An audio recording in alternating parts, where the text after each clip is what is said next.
hozir qaror masalasida ko'rib o'tirib bir fikr keladi-da, o'sha Oliy sudga aytish ham befoyda menimcha. Mana Oliy sud raisi qarang boshqa deyapmiz. Urganch tumanlararo ma'muriy sudi raisi Urganchdagi Qo'shiyev degan ekan. Hozir qarorni qarasam, qarorda mana yozyapti, da'vogarning fikri, 3-shaxslarning fikri, ya'ni 3-shaxslar arizani rad qilishi so'radi, javobgar arizani rad qilishi so'radi, da'vogar arizani qanoatlantirib berishni so'radi deb kelyapti qarorda. Shu sudda men o'zim qatnashganman, qarang. Men o'zim shu sudda qatnashib vakil bo'lganman.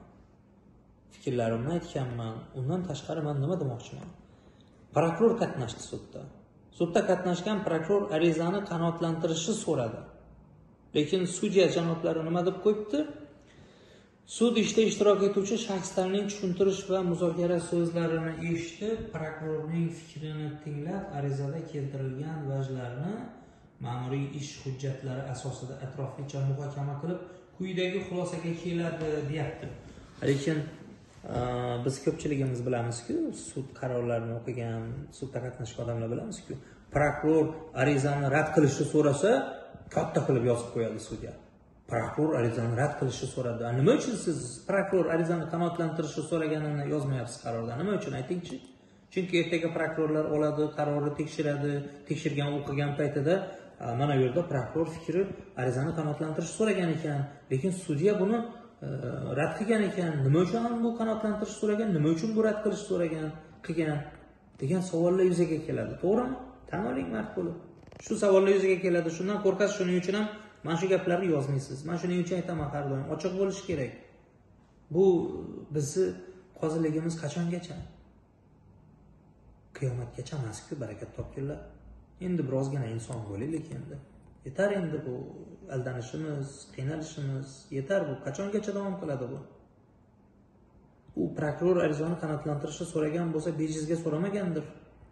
Yoki da'vogar ariza bilan sudga murojaat qilgan bo'lsa, bejiz emasdir. Uning ichidagi hujjatlari qarang, 10 varaqdan iborat sud qarori yozilyapti.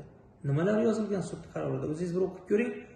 Asosni qarasang 100% arizachi haq, lekin qozining qaroriga kelsang rad qilgan.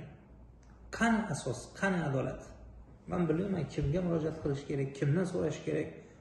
Men Oliy sud sizdan misol uchun men so'ramaydigan ham bo'ldim. Men misol uchun Oliy sudda raisimiz o'zi bilan uchrashganman. Xorazmga keldi, sayyor qabul bo'ldi, uchrashdik.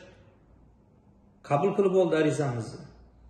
Shu gap bo'ldi. Biz elektron jo'natsak ham shu gap, o'ziga bersak ham shu gap. Tushuntirib berdim bo'lmasa masalani o'sha paytda. Baxtiyor Jahangirovich, men shaxsan o'zingiz bilan uchrashganman.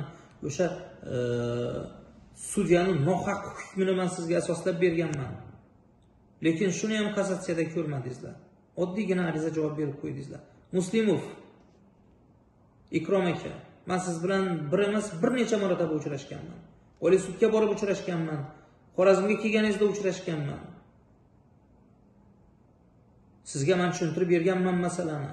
Siz ham bo'ldi, biz ko'rib chiqamiz. Agar xato qilsa, keyin men o'zim ko'raman-ku, o'zim ko'rganda ana ko'rasiz, u bo'ladi, bu bo'ladi degansiz. Lekin nima bo'ldi? Hech narsa bo'lmadi. Siz u paytda o'rinbosar edingiz, undan keyin birinchi o'rinbosar bo'ldingiz, shu farqi birgina. Bo'ldi. Mana shunaqa xullas. Bilmayman, kimga murojaat qilishingni ham, kimga nima deyishingni ham bilmaysan.